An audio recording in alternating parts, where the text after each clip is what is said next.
Thank you very much, Ross.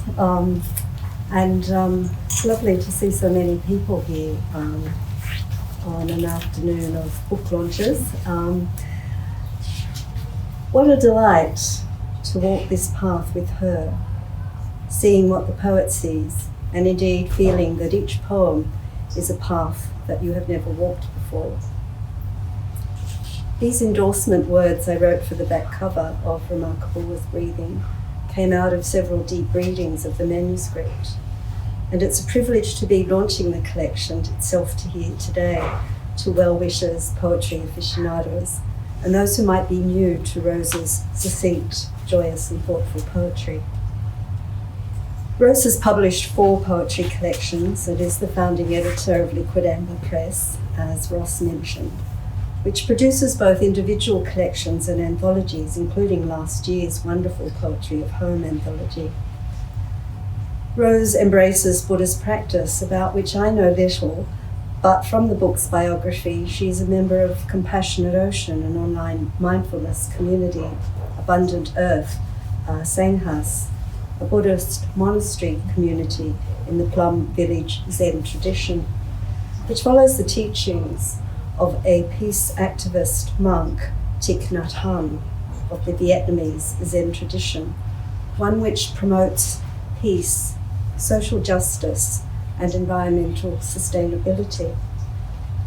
These are values that are important to understand because they underpin the themes of Remarkable as Breathing, contemplative practice, the ways in which a poem pays close attention to love, the landscape, the loss of parents, growing older, what we learn from a deep listening to the world. The second important theme of the book is the question of how the process of deep listening to the multifaceted, interconnected, multifactual world begins with breath space, inhalation, exhalation, breath time, the present participle of breathing. This practice of mindfulness can be seen in the most remarkable poem about Zoom that I have ever read, particularly since COVID, as we've become more jaded by the alienating characteristics of Zoom, which incidentally, unlike many of my colleagues, I actually like. The poem entitled Zen Monastic Teachers on Zoom, from the book section on air and breath, celebrates, and I quote from page 26, "This cleared space you have made with the intimate gift of your face, its kindness, presence distilled in a screen.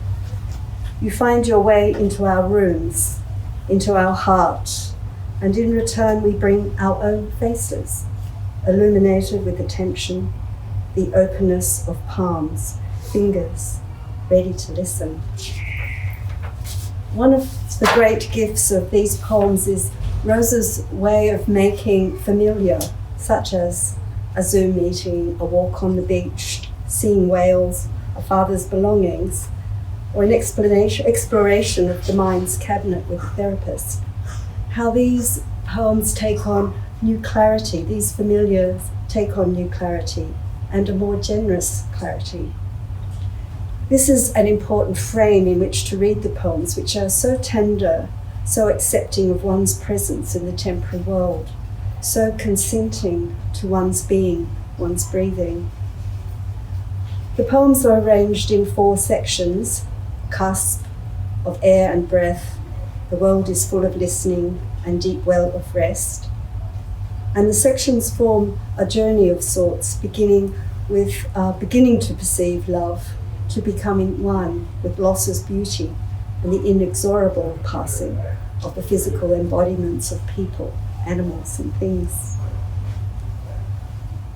Formal innovation is crucial to the book. The spacing of words, the absence of punctuation, the way the poems traverse the page seemingly randomly or following at other times a pattern of traditional lineation and versification. For example, we find tercet verses in the poem "There is a Certain Place" from the section Deep Well of Rest. and I'll quote from page 93. There is a certain place along this road of wind and leaves and direction. I know I'll come to it, where grit crunches underfoot and ruts are scored by rain, and the breath of the world enters a body like the words of a blessing. The poet does find surprising places of sublime transcendence. And then in a poem written in couplets from the same section, called Ways to Rest, the poet muses, I think forgivingly, to lay down the day's tools, knowing that whatever it was possible to do was done. And in an early poem in the collection, the poet recounts a trip to Ballarat as a young girl, which is set out in the precise stitchery of quatrains, the form mirroring the traditionalism of the visit, its balladic quality. I was particularly interested to see where Rose breaks her lines, because spacing without punctuation or with sparse punctuation is a form I too am experimenting with in my new collection, Finials. And I say this because I don't want Rose to think I'm copying her. I can't be friends. But it is interesting to think that we are both grappling with what non-traditional approaches can offer, with investigating what lineage, space, and caesura reveal about poetry and its possibilities. In Remarkable as Breathing, Rose breaks the line in all the places that we are taught we shouldn't. After conjunctions, adverbs, participles, hanging adjectives.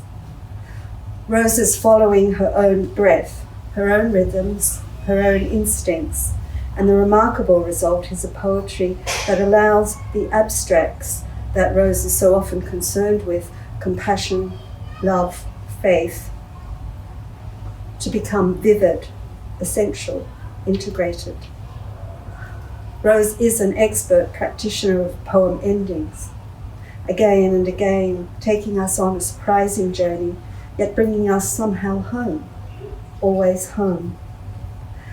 A good example of this can be found in Rose's masterful poem on the theme of death, To Touch the Earth, from the book's third section, The World is Full of Listening. This poem begins with finding a dead kangaroo carcass caught in a wire fence, and ends with this quote from the poem, page 63. With ant, maggot, raven, fox, we are moving together in this expanse where we have always wandered, have always been falling into the cushioned arms of the earth, so wide and dark and welcoming. They will gently unclothe us, unpicking the moment's hubris with love's quiet tenacity, remaking us.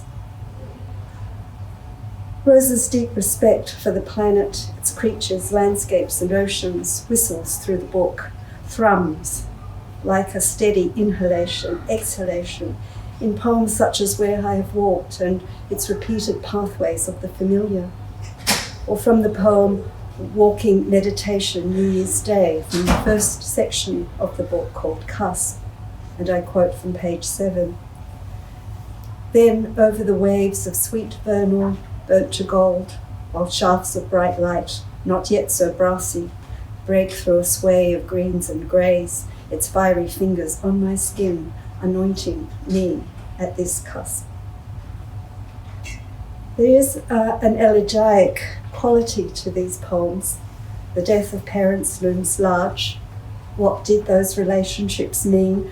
How to come to terms with the insularity of a previous generation's morals and choices. I particularly responded to the poems describing the burial of a beloved pet, the poem dedicated to her father in Darwin 2022, which ends with the couplet, "You are not yet my father, you are always my father." And the poem that immediately follows, You Come Back, in which Rose describes her mother, and I quote from page 78, and how she stood on the footpath outside the share house, trying to touch me or hold me, only asking me to come home. But I went anyway, my face turned resolutely in a different direction.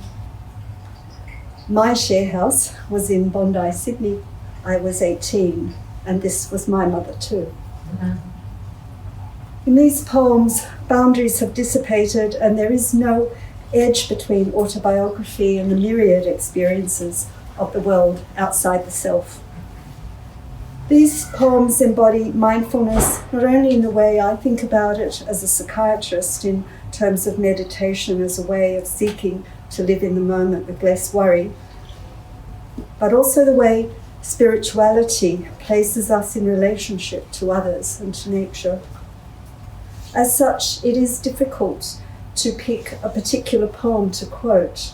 The collection seems to me to be one poem, a continuous, joyful, and generous exaltation, which in a deep sense resonates for me with the poetry of the mystic 13th century poet Rumi, or the Indian poetess Mirabai from the 16th century, and other poets of hard-won praise and uncompromising independence. I say I shouldn't pick out particular poems, but I love, love, love the poem on love, titled I Want to Say on page 58, which is a prose poem in a boxy form, but still with those wonderful Lucas spacings. And the poem begins, that love is a cool compress of quiet attention that comes a gift in the midst of flush. The fevered stories that we tell ourselves, the ones that sap our bones. It comes to rest just where discomfort settles, say, where damp hair lies against a forehead. Love, it's like your mother's hand, the one who stands with you in the onslaught of whatever torments you. And the poem ends, with time to gather the things that are precious, to let them go, the falling of water, the attention of love, such a small kindness, asking for nothing, changing everything. If I can leave you with one suggestion, it is to savour both the seemingly simple poems in this collection as well as those with more complex philosophies. Treasures are to be found as much in the small noticings, the idiosyncratic use of the verb, turn of line or phrase, as in the large-hearted poems that reference autobiography, Buddhism, or the search for meaning of the humble self as a context from which to view the swirling world. The result is magical, and I am so happy and privileged to declare this book with its gorgeous little shadow detail at the bottom of each page, another continuity that seems to make the pages of the collection fly. I am so happy and privileged to declare this book launched.